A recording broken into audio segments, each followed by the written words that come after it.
Okay, listen, I promise you I am not becoming a PokeTuber, despite the overwhelming evidence to the contrary. I just want to get some thoughts off my chest before returning to business as usual, alright? For those of you with actual lives, unglued to YouTube and not waiting on bated breath for any and all news regarding a children's video game franchise, Game Freak has just announced Pokémon Legends ZA, and I have feelings, mixed and mostly positive, but let's drain the proverbial venom before that. Anyone who knows me personally will know that I fucking hate Mega Evolution. Always have and always will, along with Mega Evolution 2, aka Gigantamax. You can't really call it a good mechanic when all it really boils down to is push this button to win. The designs are all way too extra for my liking, and the only Pokemon that even get to Mega Evolve are a select handful of fan favorites, unlike Z-Moves and Terrestrialization, which applies to literally every Pokemon. And before anyone chimes in with the, well, only a couple Pokemon get special terraforms, yeah,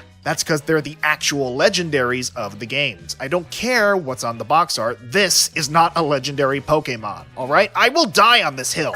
So, no, unfortunately, I am not particularly fond of this particular gimmick, and by gimmick, I mean it's just them trying to be Digimon. Golly gee, I wonder if I'll be talking about that anytime soon. Now, with all that negativity out of the way, I am still very much intrigued by the potential of this title. I absolutely loved Legends Arceus, it's my favorite entry in the series to date, bar none. And despite me not caring much for Gen 6, Zygarde is still one of my favorite legendaries, probably due in no small part to the fact that Zygarde was actually far more relevant in and present in the Gen 7 games than he ever was in Gen 6. Kinda macabrely hilarious when you stop and think about it. So yeah, you take my favorite format of Pokemon game, mix it with one of my favorite legendaries, and sprinkle in the promise of elaborating on some of the most wasted potential in Pokemon world building, yeah, I'd say you've got the makings of a damn good video game. And I don't even think we're going to be limited to Kalos as far as cross-generational influences go,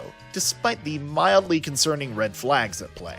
Some people have actually pointed out how much the A in the Legends ZA logo looks suspiciously like a Delta symbol, which could be in reference to the Delta episode of Omega Ruby Alpha Sapphire, wherein we learn about the actual origins of Mega Evolution and its ties to Rayquaza. I don't care how they pronounce it in the English dub, Rayquaza just sounds wrong. But getting back to the point, can you imagine a Legends game where you explore the Pokemon world's equivalent of the Paris catacombs in search of some ancient ruins and clues as to the origins of some otherworldly power affecting the local Pokemon? This might even explain why the Pokemon Company decided to emphasize the importance of Rayquaza as much as it has been in Horizons, which, if you haven't started watching by now, what the is wrong with you? It's the best writing the franchise has gotten in years. In conclusion, mild concerns regarding Mega Evolution fanboys and potentially harsh city limits aside, I am cautiously optimistic about the promise of this game, especially if it's got another year to cook. I'm hoping we don't see the finished product until at least mid-2025, late 2025 ideally.